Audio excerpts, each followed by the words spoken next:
Hello everyone. It's been a very long time since I've made a video and I've been working on a piece. I feel like I just had to make this video real quick just to showcase how to make a cadenza in Finale.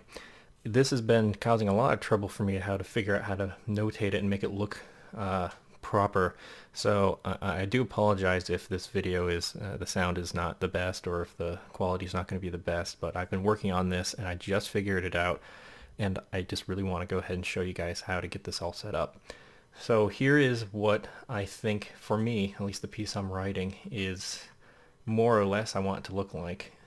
However, if it started its life as, for example, something like this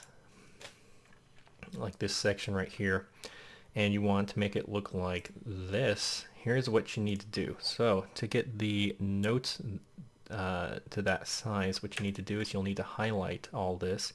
You'll need to be in the score, just for safekeeping. So go ahead and be into the score, highlight that, go to utilities, go to change note size, and then you can change the note size. I made these about 65%, and those seem for me to be pretty proper. So next step we need to do is to get them to connect to each other. That's not going to be too difficult. What you need to do is you need to have simple note entry entered. And on Windows, hold down Control, select the note.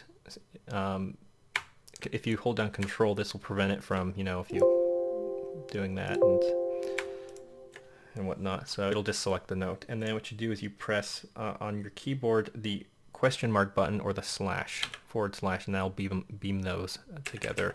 And you can just scroll through them with the arrow keys on your keyboard, the nav cluster, and just beam these. That's how you do that. Let me actually zoom in so I can really show you what I'm doing. So that's that. Now, let's say you want this group beamed by what I have over here. Something like this. Oops, something like that. Let me fix that really quick. It's actually to fix that, just a little quick shortcut. Have something selected. Letter L will fix that. Again, hold down Control, select the note. Letter L on your keyboard will flip the stems as such. So to get something like this, let's say, let me show you. To get that, what you'll need to do, you'll need to go into, first of all, highlight it. No, I'm sorry, you don't need to highlight. You need to go over here, which is the special tools. You get that by going up to Window. It's either Advanced Tool Palette. Nope, it's not Advanced Tool Palette. Which one is it? It is Special Tool Palette. Yep, it's Special Tool Palette. So make sure you go ahead and select that so you get this palette up here. You want to select the Beam Break tool. Once that's selected, go ahead and select the measure. And these little what are they called? These little bubbles, I guess. You'll select each one of these bubbles corresponds to a note underneath it. What you'll need to do is you'll need to double click it. And this is tricky. I wish Finale would fix this. If you only want to break the 16th beams, you press 16th, but that happens. So, and if you try to break only, so what you actually need to do is you'll need to first click break only, and then select the box that you want to break. So in this case, it's 16ths. Select OK. Whoops. Okay. Well, first of all, let's beam all these together first. Oh, that's interesting. Yeah, ain't that something? Okay. So if that happened, you totally screw up. There we go. Let's try that again. So make sure these are beamed together. Beam break tool. Break the guy in the middle by double clicking. Break only 16ths. And there you go. That should be fine. And the same thing would happen down here. It's not that guy. Remember, it's always the last note. So then the same thing can be done here. You go up to beam. Little bubbles, actually, to fix that problem because you can't see them. Control, select a note anywhere. Oops, don't do that. Letter L, that's it. Then you can do that. Beam break. Select that guy, but double clicking, break only, make sure to do that first. 16ths, okay. And then you can just go ahead and click to get that. Now let's say you have a couple measures and you don't want this bar line here. That's actually pretty easy to do. You actually highlight two bars. It could be 3 or 4, however many you want. By being in the selection tool, bar line invisible, done. And then you see all this collision stuff right here. What you can do, highlight this with the selection tool, Control number 4, and that'll respace everything out. Do note it's number 4 on the, not on the number pad, but on the row, the number row at the very top of all the letters. Make sure you do Control 4 for that to respace that out. So another thing, and then you can do the same thing over here.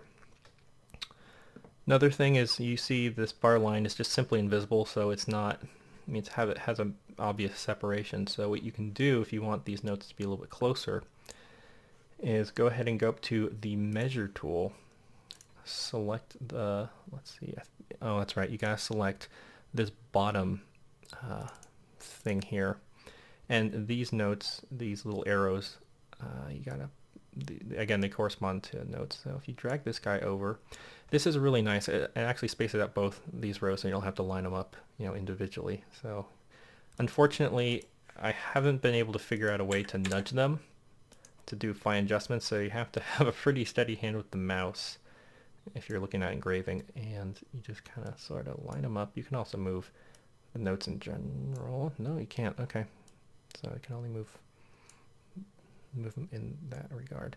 And these are there obviously to compensate for the accidentals there, so they don't run into the notes. So to make it more organic, make it look like it's connecting and whatnot.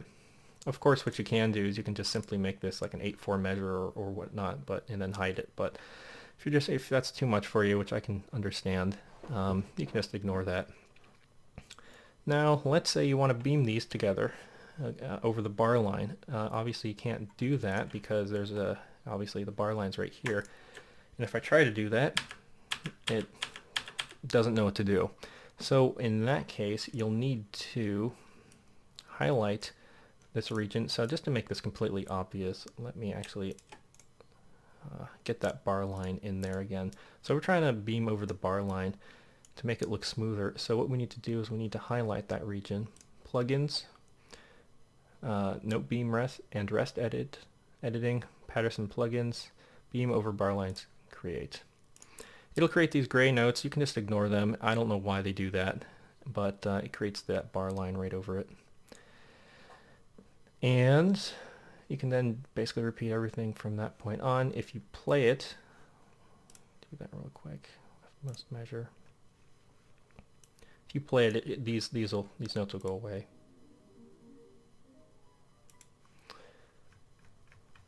So that is that.